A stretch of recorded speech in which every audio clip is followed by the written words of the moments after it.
Hello friends, welcome back to my channel. ட்ராமாக்குள்ளே போகிறதுக்கு முன்னாடி மறக்காம இந்த வீடியோக்கு ஒரு லைக்கை போட்டுருங்க. வாங்க ட்ராமாக்குள்ளே போகலாம்.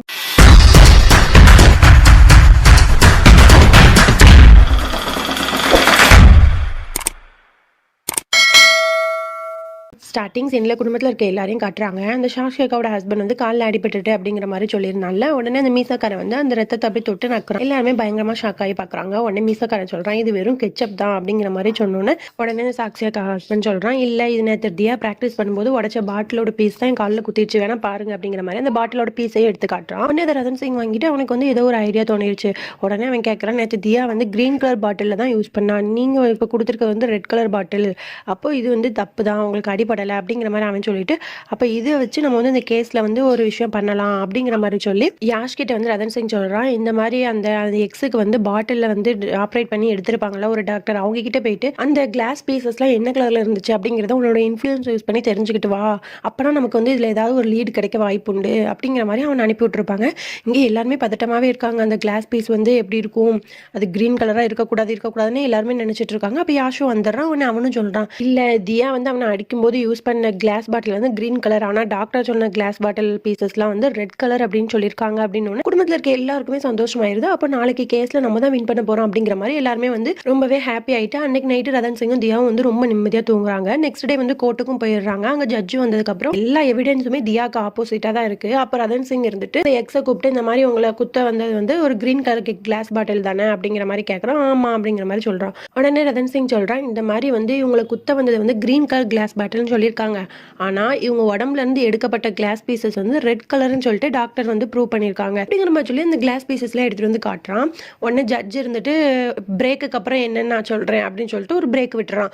எல்லாருமே பதட்டமாக நின்றுட்டு இருக்காங்க. அதுக்கப்புறம் பிரேக்கும் முடிஞ்சு எல்லாரும் உள்ளே வந்ததுக்கப்புறம் எக்ஸோட தரப்புல இருந்து ஒரு டாக்டரையே கூட்டிகிட்டு வந்துடுறாங்க. அது யார் அப்படின்னா, அவனுக்கு வந்து ஆப்ரேஷன் பண்ண அந்த டாக்டரையே கூட்டிகிட்டு வந்து இந்த மாதிரி கிளாஸ் பீசஸ்லாம் இந்த கலரா அப்படியா இப்படி மாறி இருக்கா அப்படிங்கிற மாதிரிலாம் கொஸ்டின் கேட்டோன்னா அந்த டாக்டர் சொல்கிறாங்க, இல்லை நான் அவரோட உடம்புலேருந்து எடுக்கும்போது அது கிரீன் கலர் கிளாஸ் பாட்டில் தான் நான் எடுத்தேன், எனக்கு நல்லா தெரியும் அது வந்து கிரீன் கலர் கிளாஸ் பாட்டில் தான், ரெட் கலர் கிடையாது அப்படிங்கிற மாதிரி வந்து அவரும் சொல்லிடுறாரு. உடனே ஜட்ஜு வந்துட்டு இந்த கேஸை வந்து நான் இன்னும் ஒரு 1 வீக்குக்கு தள்ளி வைக்கிறேன் அப்படிங்கிற மாதிரி தீர்ப்பு கொடுத்துட்டு அங்கேருந்து போயிடுறாங்க. அதுக்கப்புறம் எல்லாருமே பயங்கரமான அப்செட்டில் இருக்காங்க. அப்புறம் ரதன் சிங் அந்த பக்கமாக நடந்து வரான். தியாவும் அதுக்கு ஆப்போசிட்டில் நடந்து வந்துட்டு இருக்கா, ரொம்ப சோகமாக யோசிச்சுக்கிட்டே. அப்போ டக்குன்னு வந்து ஒரு ஃபோட்டோ ஃப்ரேம் வந்து கீழே விழுந்துருது. உடனே தியா சொல்கிறா, ஒன்றும் கவலைப்படாத ரதன் சிங், இது வந்து ஃப்ரேம் வந்து கொஞ்சம் வீக்காக இருந்திருக்கும், அதனால தான் கீழே விழுந்துருச்சு அப்படிங்கிற மாதிரி சொன்னோன்னே ரதன் சிங்க்கு வந்து அப்போ ஒரு ஐடியா வருது. தியா நீ இப்போ சொன்ன மேட்டரை வச்சு எனக்கு ஒரு ஐடியா வந்துருச்சு அப்படிங்கிற மாதிரி ரூமுக்கு கூட்டிட்டு போயிட்டு சொல்றான். இந்த மாதிரி நமக்கு ஆப்போசிட்ல இருக்காங்கல்ல, அவங்களோட வீக்னஸ் என்னன்னு நமக்கு தெரிஞ்சிச்சு அப்படின்னா அதை வச்சு நம்ம ப்ளே பண்ணி அவங்க கிட்ட இருந்து உண்மையை வர வச்சிடலாம், ஓகேவா அப்படிங்கிற மாதிரி சொன்னோன்னு தியா முழிச்சுட்டே இருக்கா. ஐயோ தியா, நான் என்ன சொல்ல வரேன்னா, அவங்களோட வீக்னஸ் யாரு, அவங்களோட பொண்ணு யாரு, யாஷ்க்கு பார்த்துருக்க பொண்ணு.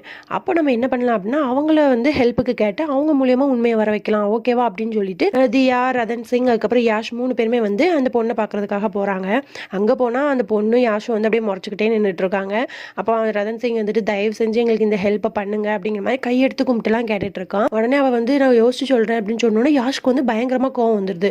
இதுல என்ன யோசிச்சு சொல்றதுக்கு இருக்குன்னு சொல்லிட்டு அவனும் ரொம்ப கத்த ஆரம்பிச்சிடறான். அவனை தியா இருந்துட்டு கொஞ்சம் வெயிட் பண்ண யாஷ், அவங்க தான் யோசிச்சு சொல்றேன்னு சொல்லியிருக்காங்களா, நீ எதுக்காக டென்ஷன் ஆகிற அப்படிங்கிற மாதிரி வந்து அவளும் வந்து அவனை சமாதானப்படுத்திடுறா. உடனே அதுக்கு அந்த அடுத்து அந்த பொண்ணு வந்து சரி நான் ஓகே உங்களுக்கு ஹெல்ப் பண்றேன், ஒரு தப்பு செய்யாதவங்க வந்து இப்படி ஒரு கேஸ்ல மாட்டிருக்காங்கன்னா அவங்கள விடுவிக்கிறதுக்காக நான் அந்த ஹெல்ப்பை பண்றேன் அப்படிங்கிற மாதிரி அவளும் வந்து ஓகே சொல்லிடுறா. அதுக்கப்புறம் இவங்க 4 பேரும் சேர்ந்து ஏதோ ஒரு பிளான் போடுறாங்க. அது என்ன நமக்கு இப்போ காட்டலை. அதுக்கப்புறமா வந்து ரதன் சிங், தியா, யாஷ் 3 பேருமே வீட்டுக்கு போயிட்டு இந்த மாதிரி நாங்கள் வந்து ஒரு முக்கியமான விஷயத்துக்காக போகிறோம் அப்படிங்கிற மாதிரி எல்லாத்தையும் அத்தை காட்டு சொல்லிட்டு எல்லாருக்குமே குட் பைலாம் சொல்லிட்டு அந்த இடத்த விட்டு கிளம்புறாங்க.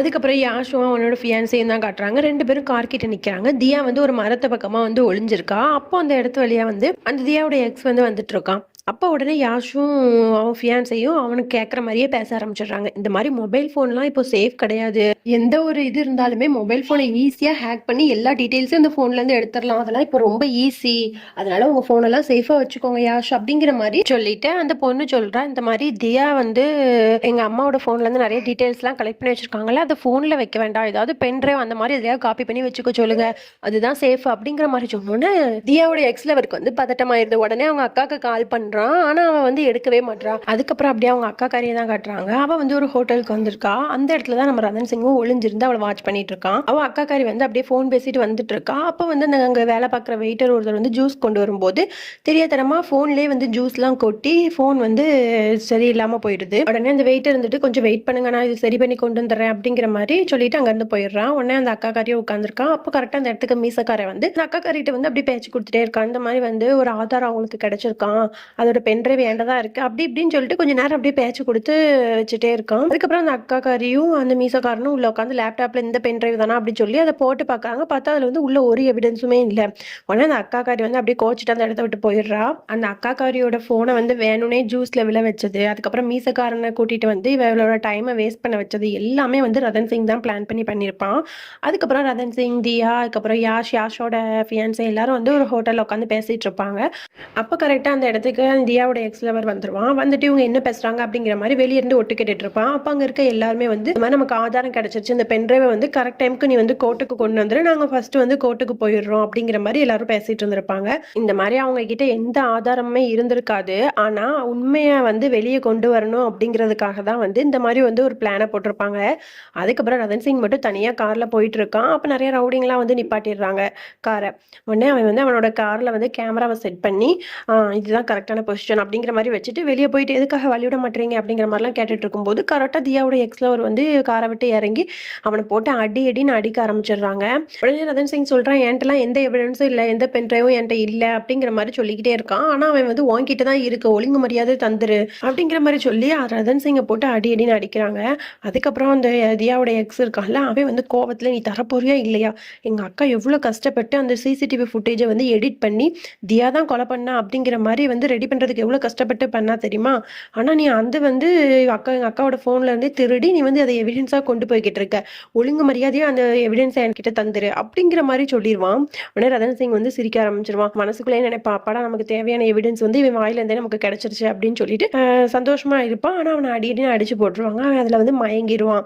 எல்லாருமே வந்து கோர்ட்ல வெயிட் பண்ணிட்டு இருப்பாங்க. ஜட்ஜும் வந்து எங்க எவிடன்ஸ் கொண்டு வரேன்னு சொன்னீங்களே எங்க அப்படிங்கிற மாதிரி கேட்டோன்னா, இல்ல கொஞ்சம் வெயிட் பண்ணுங்க இப்ப வந்துருவாங்க அப்படிங்கிற மாதிரி தியாவும் சமாளிச்சிட்டு இருக்கா. ரதன் சிங் இங்க அடிபட்டு கீழே மயங்கி விழுறான். தியா வந்து கோர்ட்ல உட்காந்துருக்காள். அவளோட தாலியும் வந்து அப்படியே அருந்துருது. உடனே தியாவுக்கு வந்து பயங்கரமா பயமா இருக்கு. அதுக்கப்புறம் ஜட்ஜ் இருந்துட்டு எல்லா எவிடன்ஸும் உங்களுக்கு ஆப்போசிட்ல தான் இருக்கு, அதனால நான் வந்து தீர்ப்பு கொடுக்க போறேன் அப்படிங்கிற மாதிரி சொல்லும் போது கரெக்டா ரதன் சிங் வந்துட்டு எவிடன்ஸ் என்கிட்ட இருக்கு அப்படிங்கிற மாதிரி கொண்டு வந்து கொடுக்குறான். பார்த்தா அவன் முகலாம் அப்படியே அடிபட்டு இருக்கு.